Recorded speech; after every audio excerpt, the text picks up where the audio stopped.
Hello viewer, Venture Link here with another fun-filled video. Before we get to the fun though, I've got a few questions to ask you. First off, did you do a cooling system replacement project recently of some kind? Are you at the time where the system has to be flushed for preventative maintenance reasons?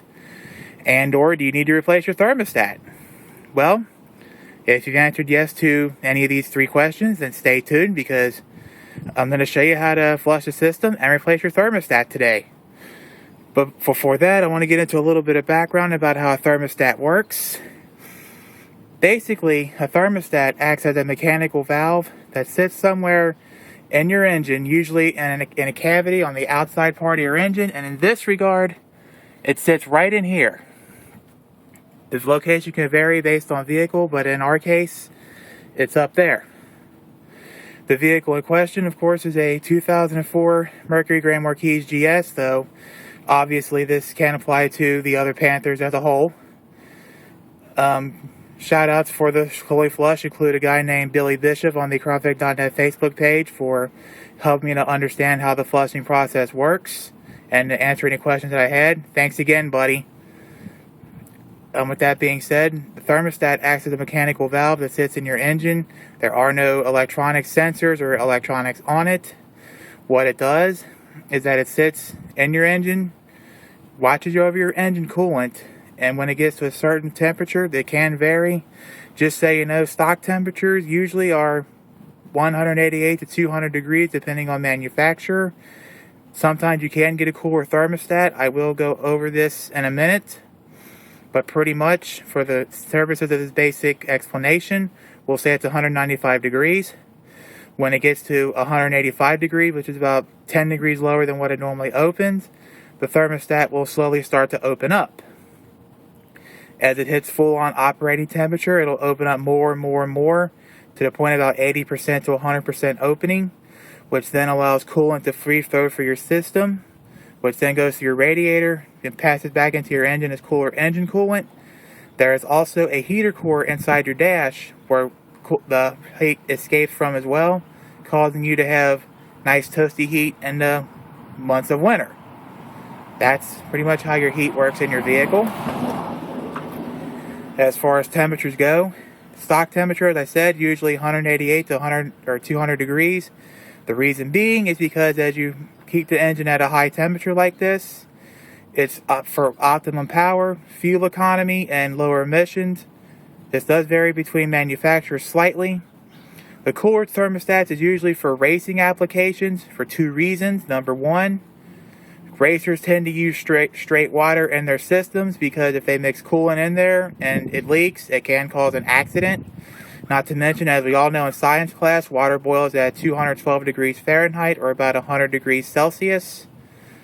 So with the temperature sitting at 195 to 200, you're pushing boiling point, and as a result, your water may slowly escape the steam. That's why one reason why it's used. Second reason is because the cooler running thermostat will allow more fuel to be dumped into your engine. Say the thermostat is 160 and the engine was rated for 195. That's 35 degrees lower than what it should be. The computer will see this and not think the engine is warmed up fully. It will then dump more fuel into the engine to compensate, which obviously more fuel into the engine means more power, but it also means decreased fuel economy and higher emissions. So now that we got the basics of the thermostat out of the way, first thing you want to do is obviously pop the hood, just in case. Next thing you want to do is come on over to the side of your vehicle, jack it up in the air. As always, jack stands, ramps, forearm lift, drive arm lift. Make sure it's nice and secure whatever you do. Safety, structural integrity, quality, the right tools and parts for the right job, and doing the job right the first time, every time, are all number one with me. This cannot be stressed enough in my videos. Okay, so the next thing you want to do is get on your vehicle, get to your air dam, drain the coolant. If you need more detailed instructions, I do have a video on how to drain the coolant. It's in the water pump R&R video.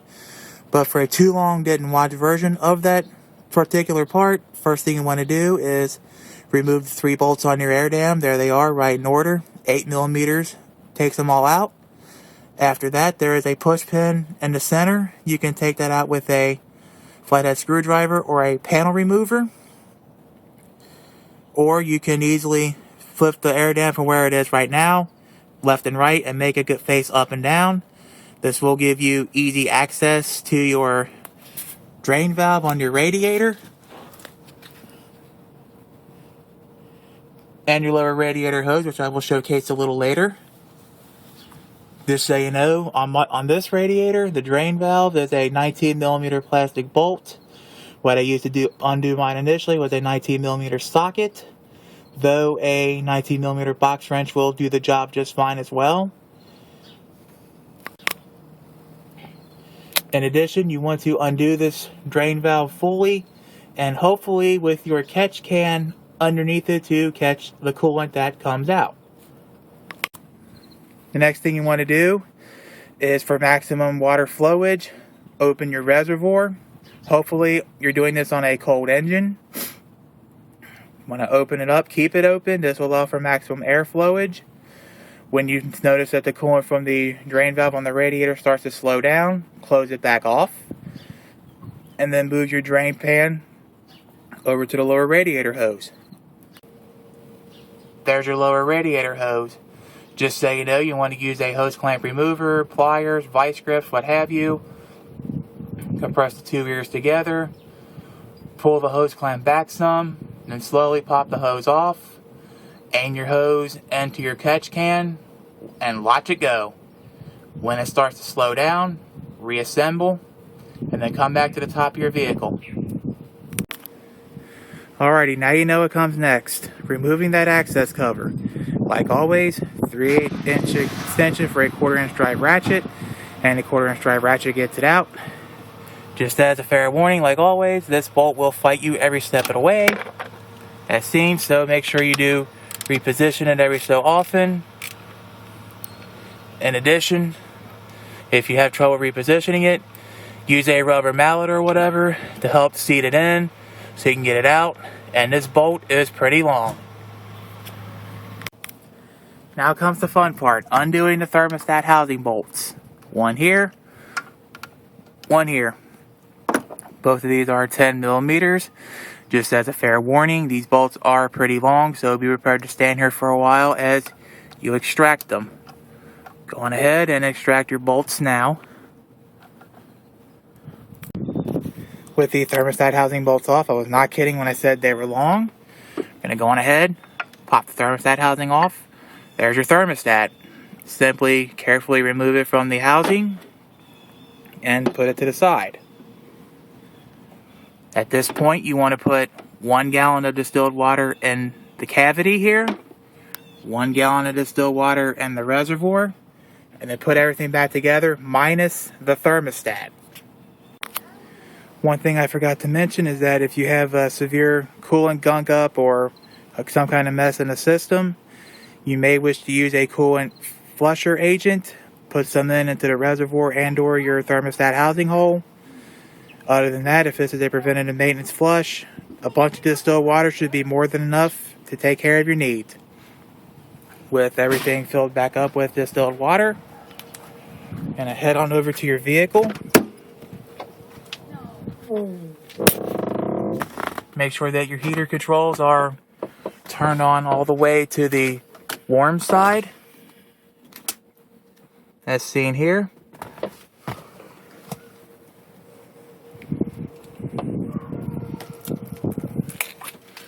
We're going to start her up.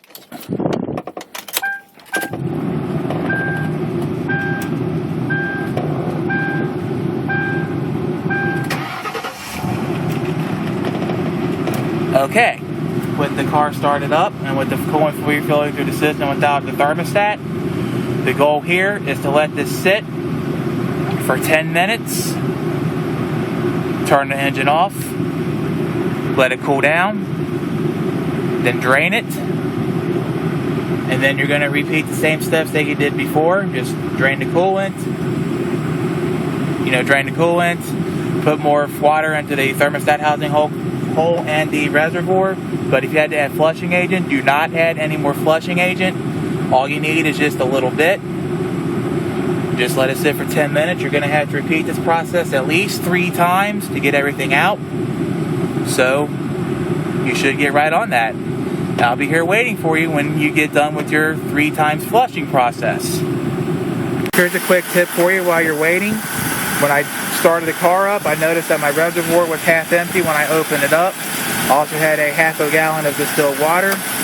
And this is most likely where the water pump flowed the system through the system and try to purge the air out. So just so you know, this would be a perfect time to add in the rest of your coolant, or not the rest of the coolant, but the rest of your distilled water, and then seal it back up. And then let it run as normal for the duration of the 10 minutes. Drain and repeat. Alrighty, so we're back. Got your 3 or more passes done. It's all clean. Great. Now it's time to do the final fill. What you want to do is you want 2 100% bottles of antifreeze. Just so you know, the OEM specification does call for 0x GO5, but that's all they had at Advance Auto, so that's what we'll be using. But for what it's worth, you can use your choice of coolant as long as you have the system flush good enough. Simple, you just open the bottle of coolant.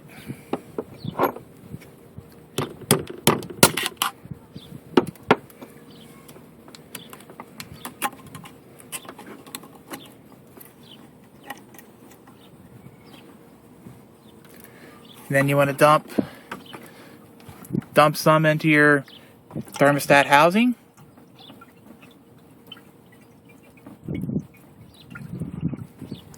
And then dump some into your reservoir. Start with the thermostat housing first, then go into the reservoir. When you have the thermostat housing filled up, for the purposes of this video, I'm going to pretend that it is filled up. What you do is that you put your thermostat back in the hole.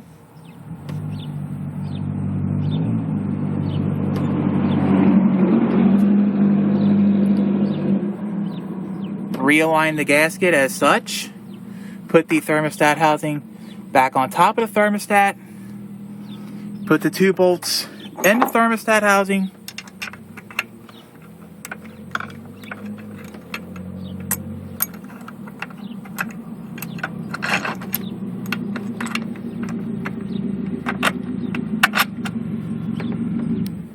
Then tighten to about 15 to 18 foot-pounds. Then lower your vehicle on the ground, top off your system, start it up, check for leaks, and that's it. You have just completed your cooling system flush on your 2004 Mercury Grand Marquis GS, but once again, this can apply to any of the Panther family as a whole. And remember, if you have any questions, comments, concerns, praise, etc. about this video, hit me up in the comments section. If you have any questions about the Ford Panther platform as a whole, which covers the Ford Crown Victoria, Mercury Grand Marquis, Lincoln Town Car, and Mercury Marauder, hit up the CrownVic.net forums. Or if you need immediate assistance and have a Facebook account, search on Facebook for CrownVic.net, subscribe to their group, and post your questions. And the fine folks at either medium will be happy to answer your questions in a timely manner. If you want to see more videos from me, be it stances, rants, repair videos, vlogs, quick tips and reviews, and others, hit the subscribe button at the top of this video or any other video that I make. It's not hard. You will be automatically subscribed to any video that I produce. And you can also go over my old videos if you wish. This has been Adventure Link. I'm going to close the video out as always by quoting Eric the Car Guy. Be safe, have fun, and as always, stay dirty. See you next time.